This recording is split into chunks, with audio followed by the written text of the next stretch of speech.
10, 11, 12, 13, 14, 15, 16, 17. Ang una kong naano dyan, na pwedeng itambal sa Australiano. Ang papa mo ay pamilya.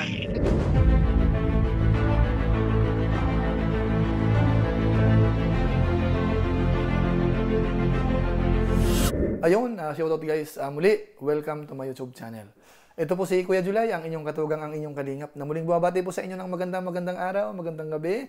Saang sulok man po tayo ng mundo naroon. At sa araw na ito, meron po tayong panibagong vlog. Pag-uusapan ho natin, yung isa po sa mga trending vlog po ni Kalingap Rab, yung patungkol po sa magkambal na Australian.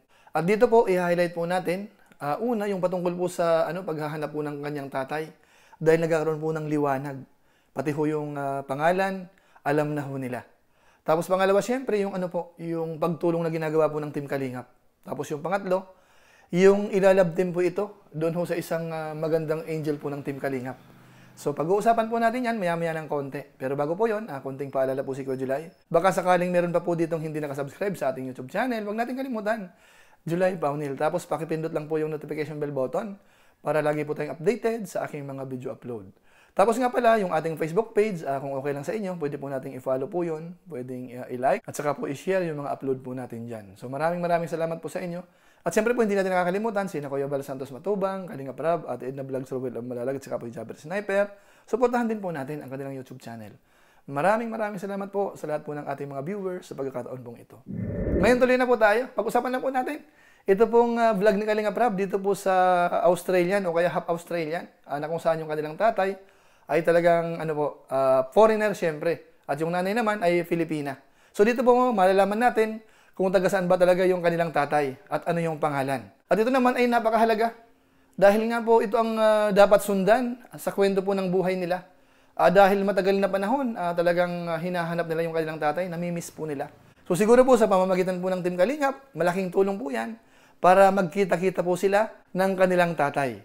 Ngayon po sa pagkakataong ito, ang gusto ko pong i-share po sa inyo o highlight natin, yung ginagawa rin po ni Mighty Emmy doon po sa Australia. Napagawa rin po ng paraan para matrace ho yung talagang tatay ni na Edward at saka po ni Edwin.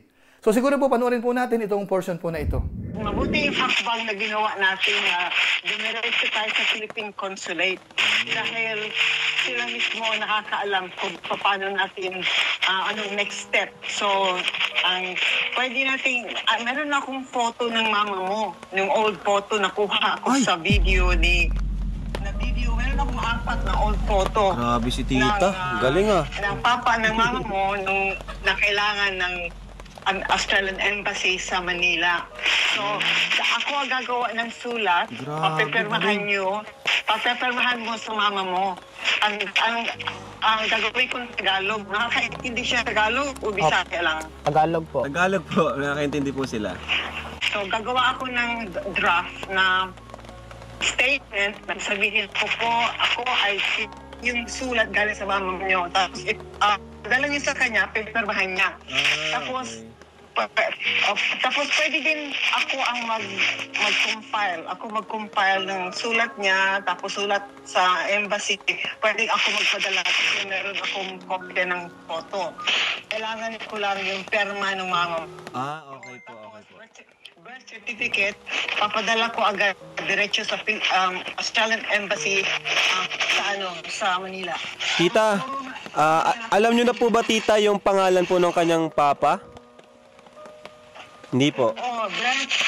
Brian Garnet. Tapos, meron ako nakita Brian Garnet sa FB. Sinulatan ko, hindi ko magusto. Ganyan lang nalaman yun? Brian din. Grabe. Hindi alam? Tita, hindi nila alam. Ang galing nyo naman. Alam ko.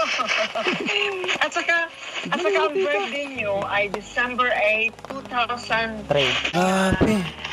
Mga Kalingap, first time po nilang malaman yung pangalan ng papa po nila. Tita, first time po nila yan. Brian Garnet. Pero tita, sure po ba kayo na siya po yan talaga? Yan po talaga? Yun, ang mama mo may sulat kasi yung sulat ng mama mo nakita ko yung sulat niya, ang pangalan ng papa mo ay Pamilyan. nag-migrate sa Australia. Dito siya nakatira sa Sydney noong 20 years ago. So kayo ay half English. Hindi Australian. Galing naman. Grabe, dami natin nalaman ngayon mga kalingap, mga revelation. Half British pala, half British. From England. Oh, British. Grabe. Sana buhay pa siya, sana mag-okay pa siya. Diba? Ang galing ano. Cross. Tita, ang galing nyo naman po na ano nyo kaagad. Na-trace nyo po kaagad. Nakakatuwa naman. So ayun po, mukhang nagliliwanag po mga kabayan po natin.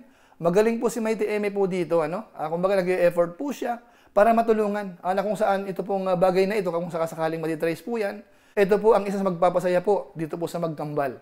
Kaya sana ho, maging successful po yan. Dumating po ang panahon na talagang magkaroon sila ng reunion. Yung nanay niya, yung tatay niya, at saka po itong mga magkakapatid. Kaya maraming salamat po dito po kay Mighty Eme. Ngayon po isunod po natin yung tulong naman pong ginagawa po ng Team Kalingap. Yung iba po mula sa sponsor, at yung iba naman po ay mula mismo kay Kalingap Rab. Panoorin po natin itong portion na ito. Nakakatuwa at talagang namasukan pala kayo para makapag-aral doon, ano? Apo. Pero ikaw yung nagka-problema kasi di mo pa nakuha yung ano mo. Kailan pa daw makukuha? So, 25 daw po. Mga July. Oh, sige, ito. Bilang natin. 1, 2, 3, 4, 5, 6, 7, 8, 9, 10, 11, 12, 13, 14, 15, 16, 17, 18, 19. 19,000. Ayan, tatanggapin mo. Maraming salamat po, Kuya Rab. Ayun. Okay na. Okay na. Thank you po sa inyong lahat. Ayan, bigyan ko kayo ng allowance kasi yun naman ay pang ano nyo yun ay. Oh, allowance yung dalawa. Oh, yan. Thank you po. Oh, baon-baon nyo, ano? Masaya ba kayo at natutulungan kayo ng Team Kalingap? Masaya po. Ganun ho ang Team Kalingap, talagang nakahandang tumulong. Alam naman natin na nagkaroon po ng konting problema. Doon po sa dating pagtrabahuhan ho nila, yung mga dapat makuhang pera, talagang hindi po nila nakukuha hanggang ngayon. So buti na lang po, ang Team Kalingap ay nandito at merong cash na natanggap po yung Magkambal. Kaya maraming salamat po. Ngayon puntahan naman po natin yung patungkol naman po sa parang love team. Ano mga kabayan natin? Dahil minsan sa ating live stream, may mga nag-comment din po para bang naisingit po nila o kaya na-discuss po natin na ano kaya kung itong Magkambal na ito ay magkaroon ng parang love team. Hindi naman po sa totoong buhay. Kasi makita po natin itong Magkambal na ito, parang napakadiretso. Parang hindi pa po sila nagkakaroon po ng girlfriend. Ano mga kabayan natin? At tamang-tama naman po, ang dami hong Kalingap Angels po dito sa Team Kalingap. At alam niyo po ba kung sino ho ang prospect? Ang una kong naano dyan, na pwedeng itambal sa Australiano, yung isa doon, kahit sino doon sa isa. Si Marian po. Yan. Gusto ko nang balikan si Marian eh. Tagal ko nang di napupuntahan si Marian. Yung din na-scout ni Ate Rhea. Kasi napakabait din. Ang bait din niya nung unang pag-ano namin sa kanya.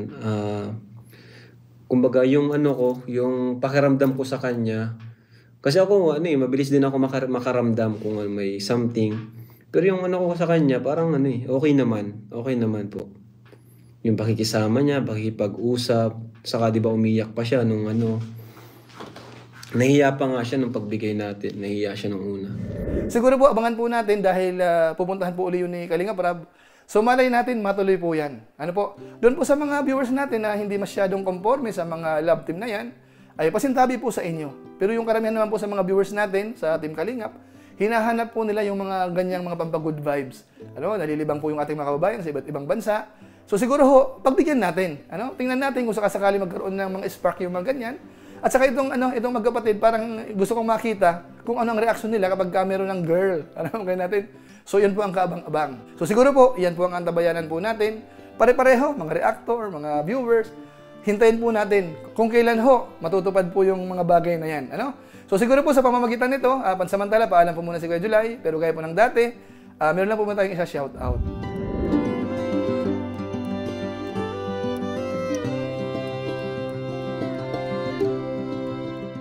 Tapos maraming salamat din po sa ating mga kasaman sa COOS, Kalingap OFW Organic Sponsors, sa inyo pong patuloy na pagsuporta po sa mga pabahay program ni na Kuya Bal Santos Matubang at saka po ni Kalingap Rab. Maraming salamat po sa inyo. At siyempre po sa ating mga followers, lagi pong nanonood sa ating YouTube channel, sa ating Facebook page. Maraming salamat po sa inyo, lalo na po yung hindi po nag-skip ng ads, masipag mag-like at saka po nag-share ng ating mga videos. Kaya kung inyo po itong nagustuhan, pwede naman po nating i-share. So maraming salamat po sa inyong lahat. So muli, ito po si Kuya Julay, ang inyong katugang, ang inyong kalingap. Napansamantalang nagpapaalam po muna, kita-kita na lang tayo sa mga susunod ko pang vlog. Maraming salamat sa inyong walang sabang pagsuporta po sa ating YouTube channel. Pagpalain naman kayo ng Diyos, mabuhay tayong lahat. God bless. Bye-bye!